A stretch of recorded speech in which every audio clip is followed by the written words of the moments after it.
Peace and self-love, family. This is Tea Time episode 7. Today we have cleavers, also known as Gallium apiarine. This is a cooling, slightly dry and salty herb. It's classified as a climbing weed or a wildflower. Its seeds can also be roasted to make a coffee substitute. Its key constituents are flavonoids, tannins, iridoids, and polyphenolic acid.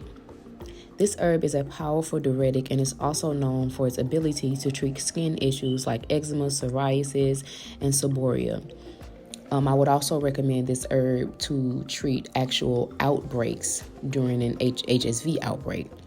I would recommend this herb for anyone dealing with stagnated lymphatic system or fluid retention. It's also a natural defense in fighting off cancer cells and works really great for the kidneys as well.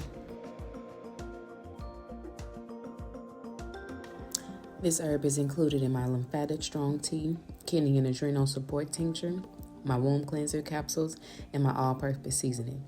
In this particular video, I will be showing you how to prepare this herb 4 different ways. This first method is called a herbal decoction.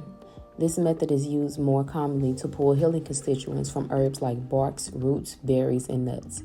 It could also be used for more fragile plants. This requires you to boil the herb on high for 3 to 4 minutes, then allow it to simmer for 20 minutes. You will start off by adding 16 ounces of distilled water to a glass or copper pot. I usually like to use mason jars because they're easily to measure the water content. After adding this to your pot, you're going to add in 1/4 or 2 ounces of the dried herb. And then you're going to stir it around with a spoon and allow the herbs to submerge in the water to soak for 30 minutes to 1 hour.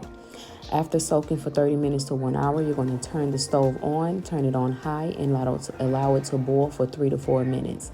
After boiling, you're going to turn your eye down low and allow it to simmer for another 20 minutes. Then take you a mesh strainer or a cheesecloth, strain your herbs, and add to a glass jar and enjoy it once it cools. This next method is called a tea infusion, or what I would like to call sun infused. If you are consuming a raw diet where you are not cooking your foods and you're just eating your fruits and your vegetables whole, this is the way you would more than likely prepare your tea.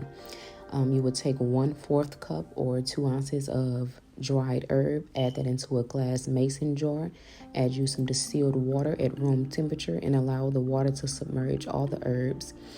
Add you a lid onto it, shake it up a little bit, add it into the window and allow it to sit for 12 to 24 hours.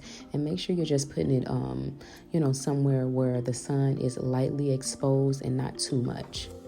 And this is a small clip of the herb after it's been sitting for 15 minutes. And this next method is called an infusion. This involves pouring boiling water over the plant matter and allowing the herbs to infuse. A medicinal infusion usually steeps for about 20 minutes to overnight. Remember, the longer the herbs steep, the more potent they are. This method is usually best for the more fragile parts of the plants or flowers. You're going to take 1/4 cup of herbs or 2 ounces, add that into your glass mason jar. Take you about a little bit under 16 ounces of distilled water, add it into a glass or copper pot, and let it boil. Once it boils, pour it on top of the herbs, add you a top, and allow that herbs to steep for 20 minutes to overnight. And last but not least, we have our 4th method, which is turning this herb into a herbal seasoning. So you're going to add you about 2 teaspoons into a coffee grinder. You can even use a handmade grinder if you like. Coffee grinders are just quick and easy. Add it into a coffee grinder and grind it up into its in a powdery, almost powder. It's not going to get completely powdery unless you use a industrial grinder. You see, this is the way it turned out. It's a little bit grassy still, but it's good enough. You're going to add that into your soup, even salads, things like that, however you want to use it.